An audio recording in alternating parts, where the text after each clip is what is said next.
This is Hebrew Hits presented by jtriberadio.com. I'm your host, Malya, and I sit down with people who live by the motto, it's what you do with what you have that makes a difference. Welcome to Hebrew Hits. Today is the 29th episode of Hebrew Hits, and I have Izzy Golden with me. Before we get to the episode, I'd like to just kindly ask you, if you have not yet followed us on Instagram, go follow us at Hebrew_Hits, and go give us a follow on Spotify, Apple Podcasts, Google Podcasts, iHeartRadio Podcasts, Stitcher Podcasts, and all your favorite streaming apps. Well, I've got Izzy Golden right now with me over Zoom. How are you doing today? Hey, Malya, I'm doing great. How are you? First of all, thank you so much for having me.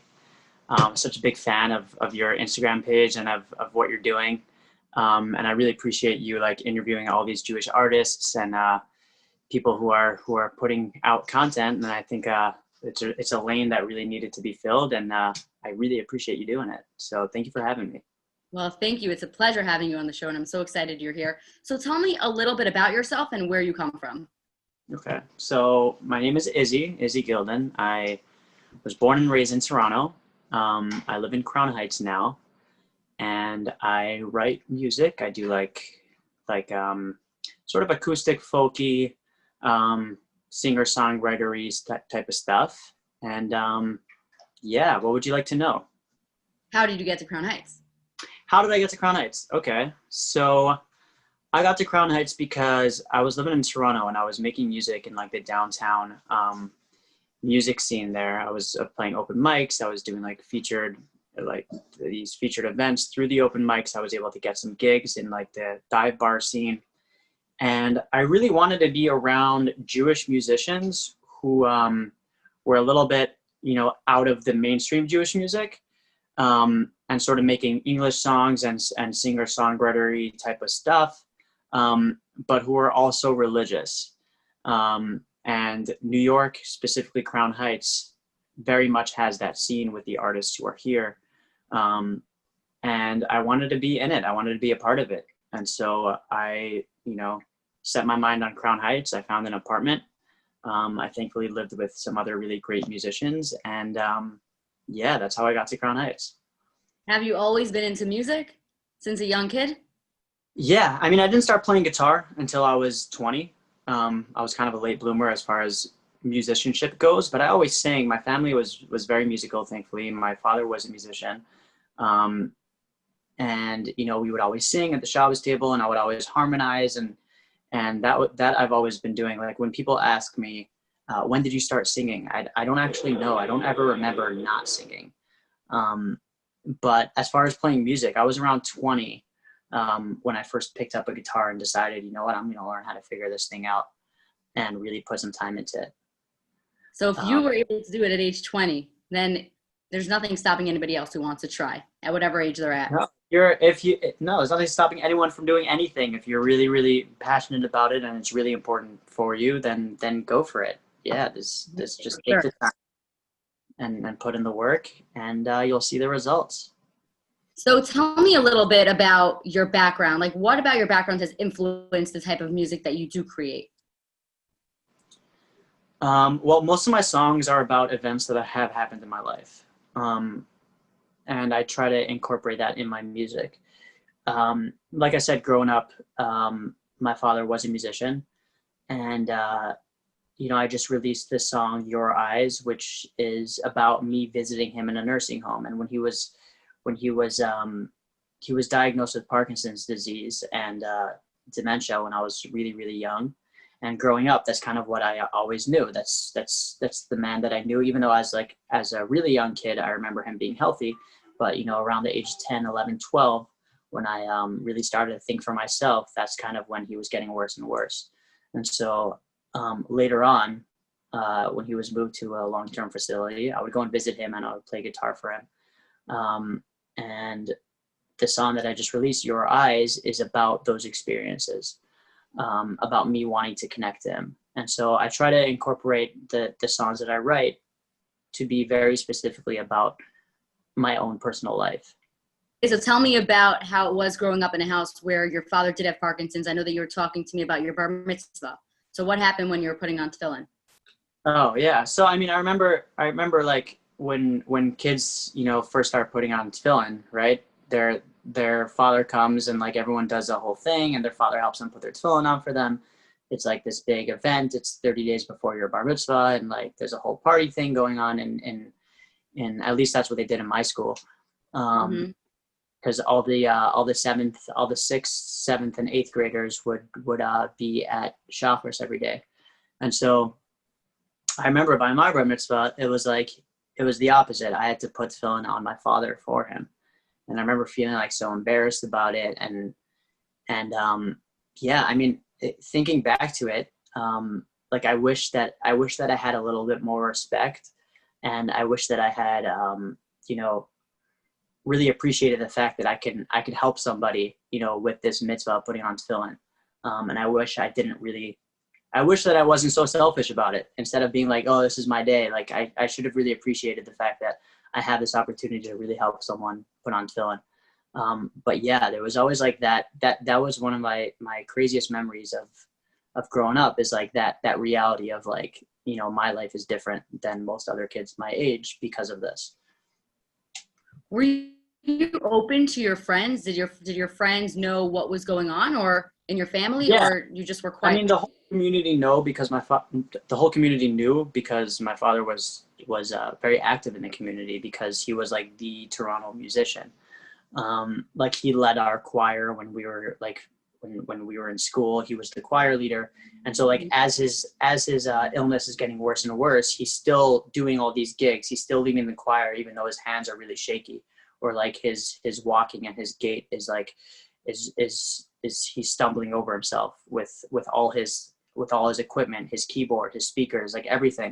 Mm-hmm. And so like the whole community knew, so it wasn't a secret at all. It was actually very much out in the open, which made it a little, even more uncomfortable, because it was like people, I felt like people were always kind of feeling bad for me or stuff like that, which I didn't really appreciate so much. But yeah, Right. I mean, my reality.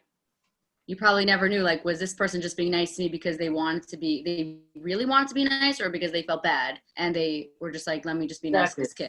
Exactly. And the truth is, like, it shouldn't really matter. But yeah, when you're a kid, you're like, you know, like, I don't want to felt bad for it. I just want to be a part of this. Right. So tell me more about your eyes. I know that you were telling me when we were prepping the interview how your father would remember who you were when you were singing. So tell me about that.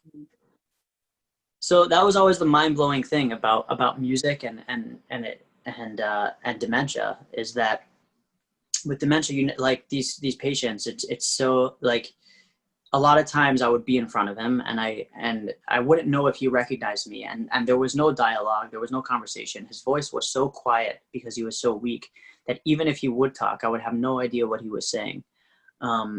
And like, he would have these moments where I would play a song and he would remember the song, and sometimes it was his own compositions.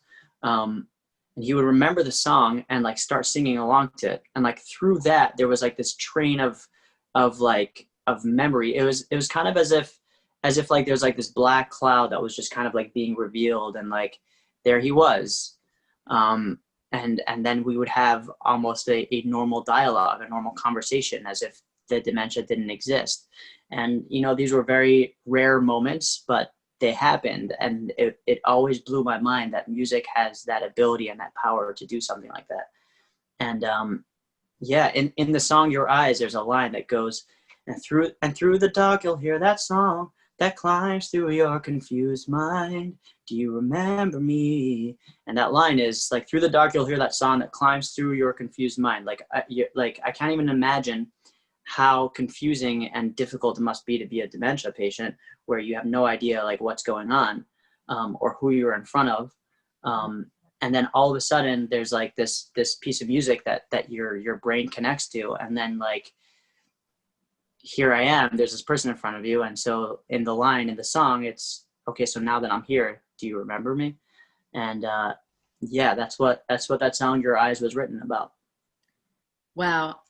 I know that when I listened to it, I was like, this is an incredible song. But after hearing what it means and the meaning behind the song, I made sure my entire family heard the song. I was like, you're going on YouTube, you're listening to the song, and everybody was just getting the chills from it. They were like, this is something else.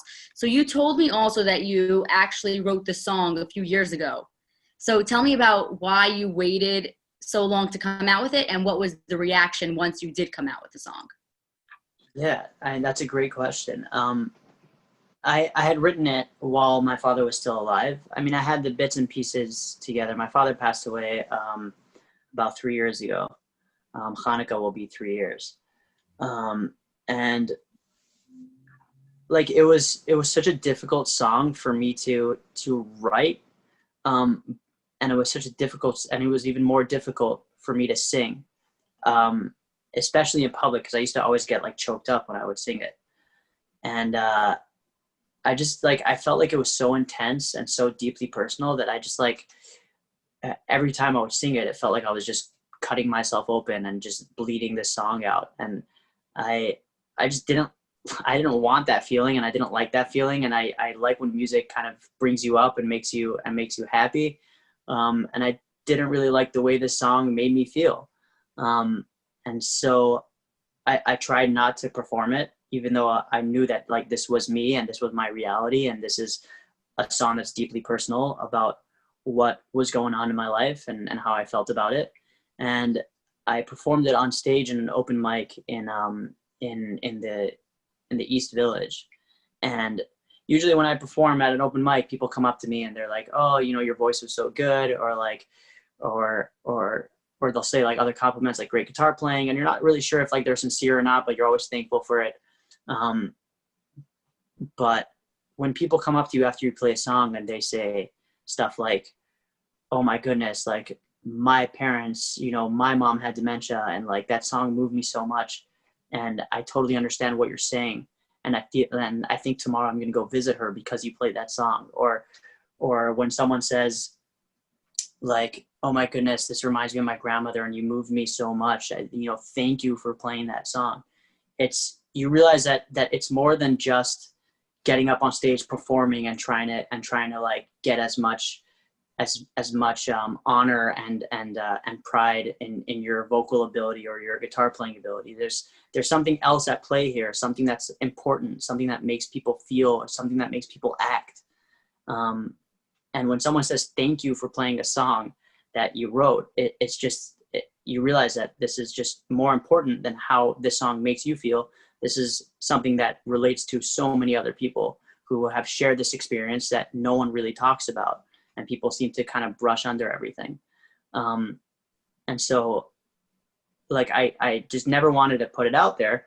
And then recently I was doing a little living room concert with called the Sterling Sessions. This is done by a guy named Eliyahu Ibrahimi, who used to live in Crown. Sorry? What was the name? Eliyahu Ibrahimi is his name. He's a guy from LA, really nice dude. He sublet in my apartment for a while when he first moved to Crown Heights. And he used to throw these, he's in LA now, but he used to throw these little living room concerts where we would pack into his room, not in his room, and in his living room. And like these local musicians from Crown Heights would just come and play these really intimate shows.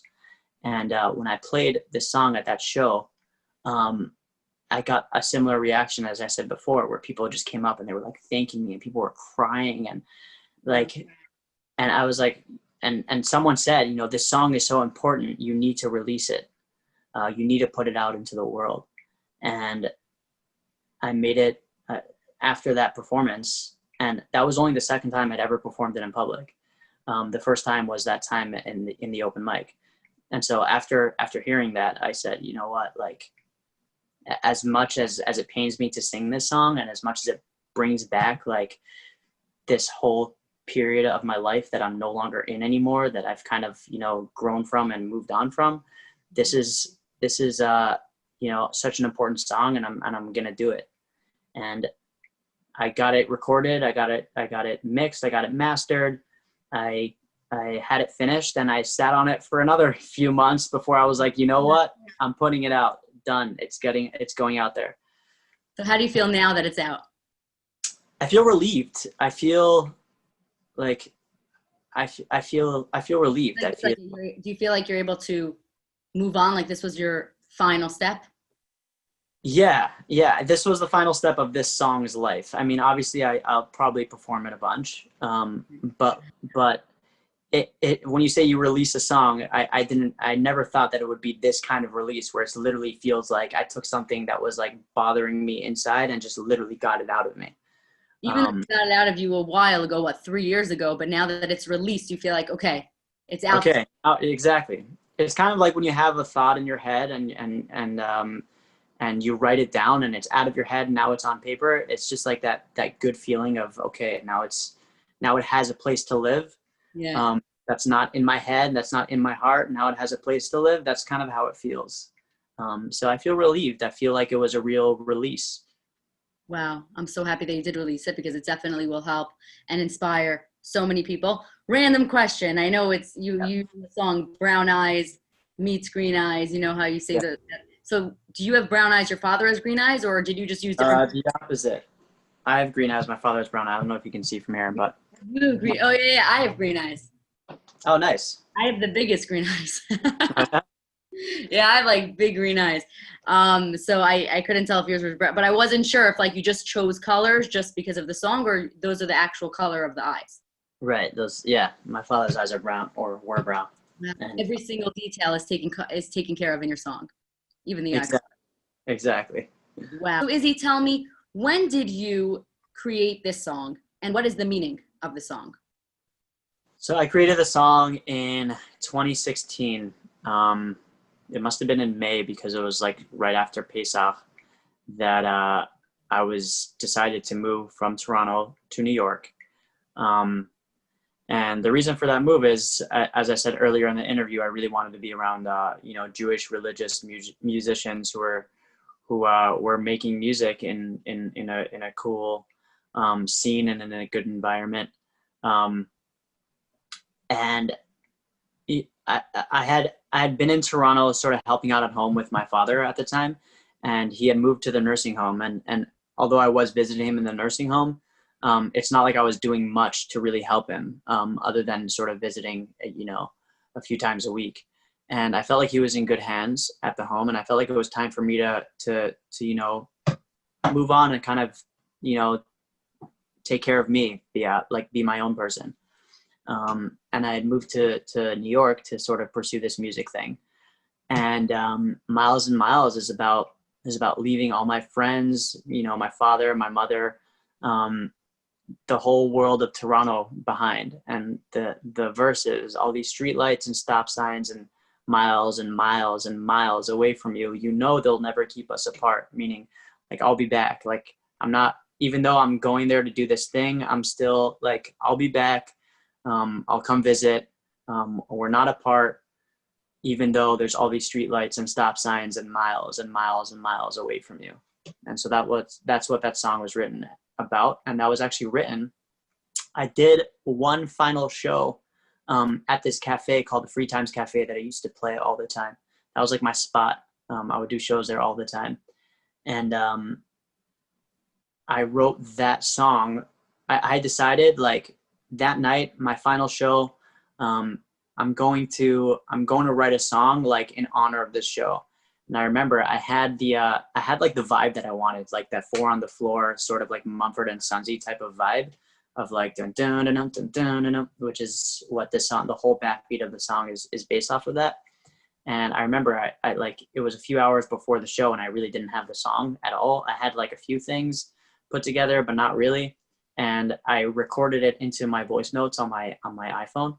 And I went to Starbucks and I put it in my ears and I just played it on repeat over and over again. And I just penned out the entire song within like an hour and a half sitting at a Starbucks. Wow.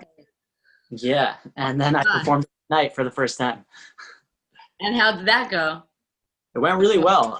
It went really, really well.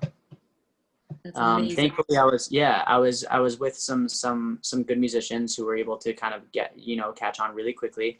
And yeah, it went really well. People loved it. It was like my closing song, and it was like my farewell. And, when I moved to New York, I recorded it and put it out there. And, that was my first song, and it's still my most listened to song, most streamed song, most viewed song. And it's people's favorite song of most of my songs, I believe. That's awesome. Well, now that you are in New York, do you ever envision yourself moving back to Toronto? Like, are you a Torontonian at heart? I don't know. It's a good question. It's a good question, especially after this whole COVID-19 situation where like New York is getting crazier and crazier by the day. And all the good things that there are about New York aren't really as accessible as they were. But I don't know. I don't know if I would move back to Toronto, but I do. There's something about New York. There's a lot going on here. The past few weeks I've been going on these camping trips with a lot of people, and these type of things don't happen in Toronto. They don't really happen in the Jewish community. They don't really happen in that many places outside of New York. And so there's something really, really special about the community here and the events and the things that are happening. And I don't think I would want to give that up so quickly. I hear. So how has your life changed since you moved to Crown Heights? How did it change? Well, there's a lot more Jews making music in New York, and in Crown Heights there's like this really, really close knit like bubble of musicians. I don't know if that's the right word, but there's so many, like I was roommates with Shlomo and Zach from Zusha. There's Yosef David lives like around the corner. There's this guy Joshie Engelson who's Cedars of Lebanon just released a song. There's musicians moving in. There's so much music happening within these small little blocks of Crown Heights, that like it's just been unbelievable and so inspiring. And they say that you're the sum of the 10 people you spend the most amount of time with. And I don't know whose quote that is, but they say that. Yeah, being around musicians who are, and like Chavra Ahavas Yisrael, where there's backyard concerts all the time, and there's so much. Crown Heights has so much music infused in it that it's just been so amazing. I mean, I lived in Toronto for a while and I didn't release any music, even though I was working on it. It wasn't until I moved to Crown Heights that I really put out, the 4 songs that I have available now. So.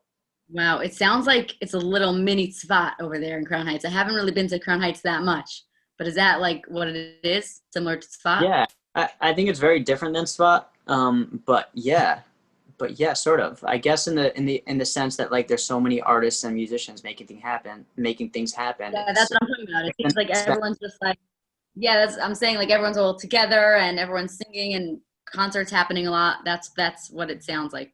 You know what I'm saying? For Spot. Yeah, and we're not talking about big concerts. We're talking about these little, tiny little events, in people's living rooms, like the Sterling sessions that I spoke about before, or Chavra Ahavas Yisrael's backyard concerts, and yeah, there's like jams that we do, and there's just so many musicians in such a small little area that it just breeds creativity, it breeds inspiration, and yeah, I love it here.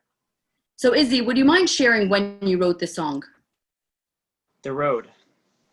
Okay, so The Road is also very, very much written about me visiting my father in the nursing home. And I was sitting across from him in one of these moments where I was playing music for him and he wasn't really connecting to it this time. And so I was kind of doing my own thing. And I came up with this melody that goes like, oh, oh, oh, oh.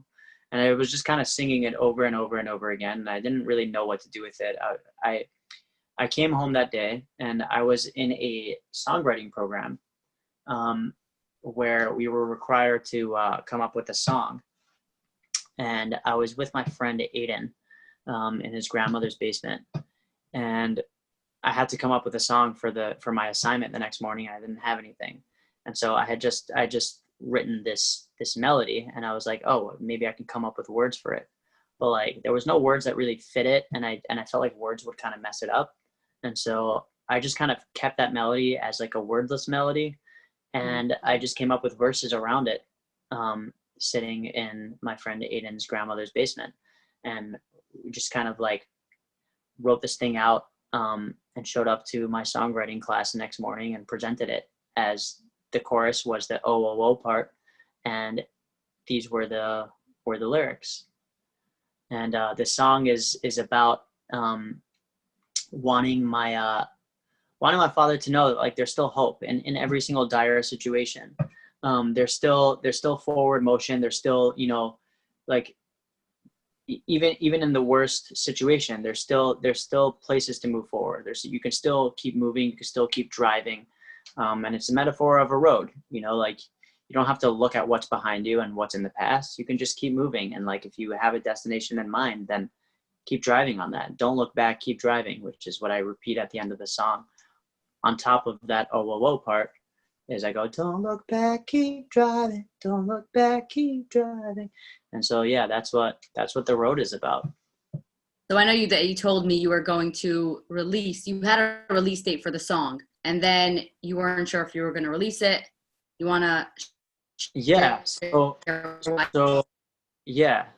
I had set a release date. I don't remember the exact date that I had set it for, but I had set a release date and I had started like promoting it, you know, a few weeks beforehand, letting people know, hey, I have this new song, The Road, coming out. I dropped like little hints of the video. Hanukkah came around and I heard the news that my father passed away. And I had written a song sort of for him as like a way to show him that like there's hope. And it was just such an awkward time to release a song. And I still had my release date set. And I remember getting back from the Shiva and the release date was set for like a few days later. And I didn't know what to do with it. I was like, wait, do I just pull this off and just, you know, wait? And even when I put it out, like my family, because they were all in Avelis, like none of them were able to listen to it. And I was just like, you know what? I set the release date for this date. And I'm just going to put it out there. That it was supposed to be released on this day. And I just dropped it. That was it. It's out. We decided it's this day. I'm not going to stop it from happening on that day. It's going out there. And if you look in the YouTube video, in the description, I write an entire long, like it was obviously a very emotional time for me. And so I just wrote out the whole story behind it. You know, the feeling of I tried to be as descriptive as possible as about what it felt like to be in the nursing home the day that I wrote that song. And yeah, if anyone's interested to see what that song is about, or to sort of see where I was at that time, just check the description in the YouTube video for The Road. And there's a whole long written out story about it. I will link that in the description below. Were you able to ever play the song for your father? No, I was not, unfortunately. I would have loved to. Like I said, I had played that melody for him that one time, but not the whole. I never played him the song in its whole entirety. I wish I did. Would you feel comfortable talking about how you were in that like movie class or something? You were saying the acting when you got the phone call that your father passed away? Oh yeah. So I had another song that I won't release because it's a funny song that I wrote with a whole like spoken word part to it. There's a lot of bad words in it. It doesn't really fit my brand, but I used to love performing it all the time. And people would always like love it. It was a crowd favorite when I would be doing it live. And I wasn't sure what I was going to do with it exactly. And I have a friend named Jakob Bressler who he produces like musicals, and he's incredibly talented, really, really driven. And he was doing this event for like these 10-minute musicals. So a bunch of people get up and like actors get up and perform like a quick 10-minute musical. And so he called me, he said, hey, what are you doing with that song of yours? I think this would be great to like put it together as a 10-minute musical. And I said, yeah, let's do it. So we sat there and we wrote it out, and we got actors, and it was a Friday afternoon, and I went over to his place in up in Harlem, and we had a bunch of actors, and I was like directing them and kind of telling them exactly how the character should be portrayed in this musical thing. And that's when I got the phone call from my mom. My phone just kept ringing, and I was like, "Why is my mom calling me? Like, Mom, stop calling me." And it just kept ringing and kept ringing, and I was like, "Okay, I need to answer this." And I answered it, and that's when she broke the news. I was standing in front of two actors, um, getting the news that my father passed away, and it was such a weird moment. It was like I didn't know how to handle um, anything. I was like so uncomfortable around people I barely knew, and that's how the news was broken to me. And I got on the train all the way from Harlem all the way back to Crown Heights. And it was just such an intense train ride. Like I had my hood over my head. I was just like bawling the entire way home. I have zero recollection of anything or anybody around me. I don't remember that trip at all. I just remember just tears just pouring down my face until I got home, and then I went back to Toronto right after Shabbos for the funeral and for everything. Wow. Yeah. Oh man. Whew. Wow. And I can't believe you came out with your song like 2 weeks later. Yeah, I like I said, I was very skeptical about putting it out there. I wasn't sure if I was gonna do it. I was ready to just wait a year or whatever. Like I was just like, let me put a hold on everything. What was the response after you put it out? Really, really good. I don't remember exactly, but I know that like I got a lot of really, really, really like special phone calls from a lot of people I really, really love. And yeah, that was another moment where I released a song where it wasn't just like, oh, hey, good job, dude. It was like, wow. Like I remember a friend of mine whose father also was, had Parkinson's and dementia and had passed away. Like he gave me a phone call, and he like, we just talked for so long about all of it. And yeah, it was just like really powerful. Wow. So I know that you've got one more song. It's called Bring Me Closer. Now, this song is about your relationship with Hashem. What were you feeling when you wrote this song? And when did you write it?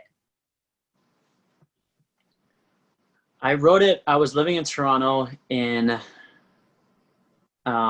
my mom's apartment after my dad had moved into the nursing home already. And I was in my room just like by myself and just feeling so confused about my relationship with God. And I remember thinking like, I was trying to daven. It must have been Marv because it was definitely at nighttime, I remember. And I was like, what am I, like, who am I talking to? Is anyone listening to me? Like, what am I doing? What am I talking to? Am I just talking to myself here? And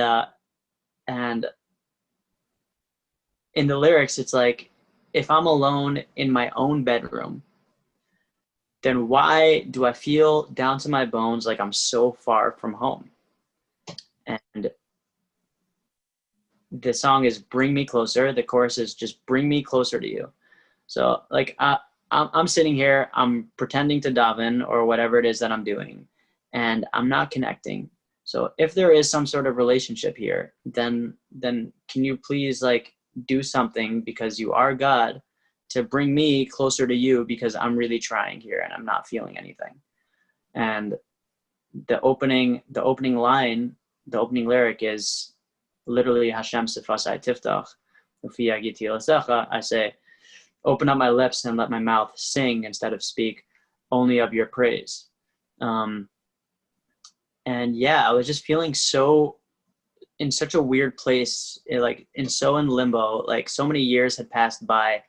And I was in such a different place than I thought I would be. And I was just so confused as to who I was talking to while I was trying to daven, that I said, bring me closer to you. And that's how that song was written. Did you always have a struggle with the connection? I mean, I always had a very interesting relationship with God because I always felt like I was dealt a really bad hand with my family situation. Um, and so I was always like, I mean, as a teenager, I was always just like upset. Like if whatever relationship existed with God as a teenager, it was like, how can you do this? Like, what is this? Like, what, like who would do this to such a great man? Like my father was such a great and giving person, like never ever got upset at anyone, was so involved in like helping people and just like being so positive. Like what are you doing? Why would you decide that this is the thing that he deserves? And it's something that I would never understand, but like that was sort of my relationship. Like, how can you do this? Like, what is this? What are you doing? And so I And was how has more. that changed over the years?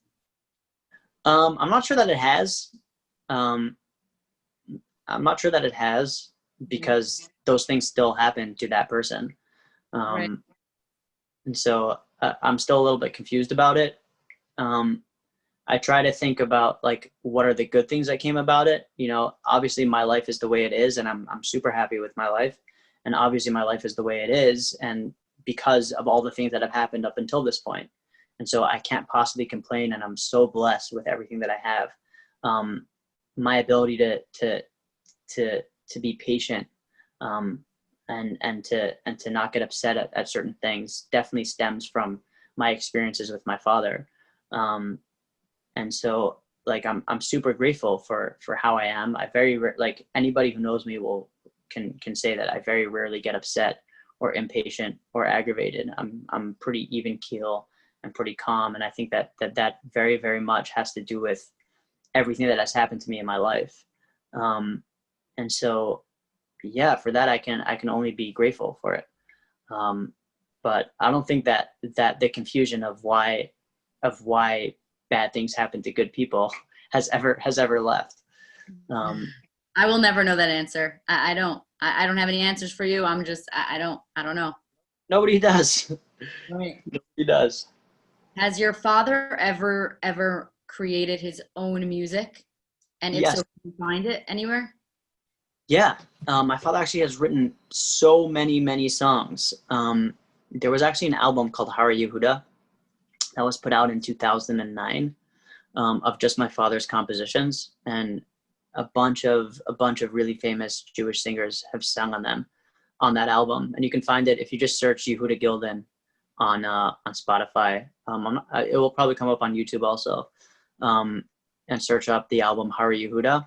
It will come up, and Yaakov Shweki sang a song, and Avram Fried sang a song, and Yossi Piamenta sang a song.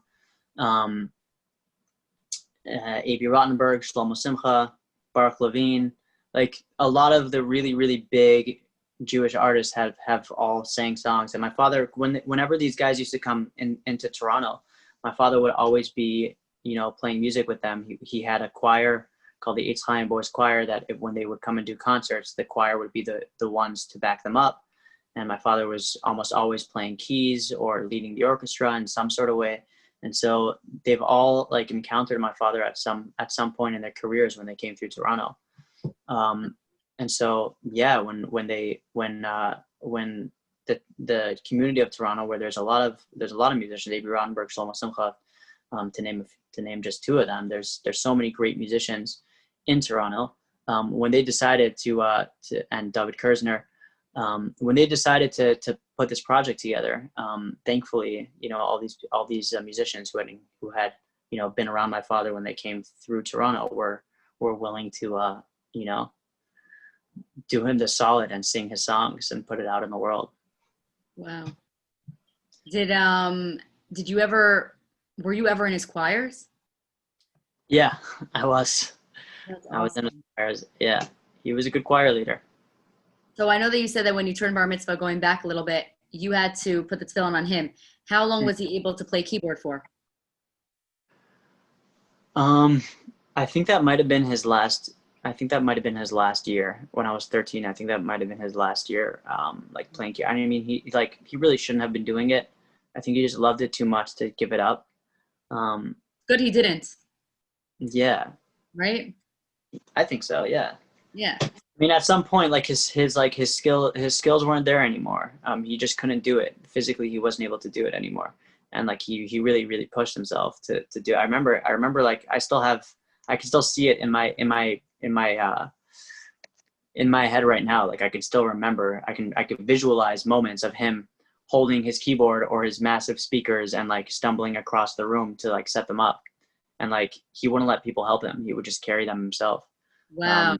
Like when people offered to help, he would take it. But in general, he liked to sort of do things on his own, and still he pushed through like a champ. Yeah, because it seemed like he didn't like to ask people for things even.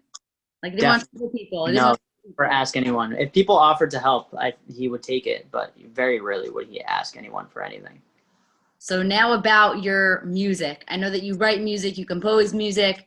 How do you actually get your music onto the streaming apps? Like Spotify, Apple Music. Yeah.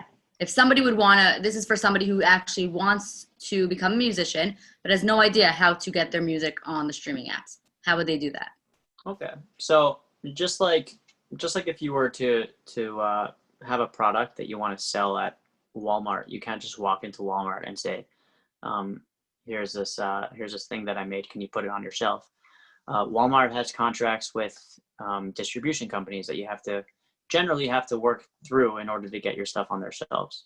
And it's a similar thing with iTunes and with Spotify or with Google Play. These are all quote unquote music stores.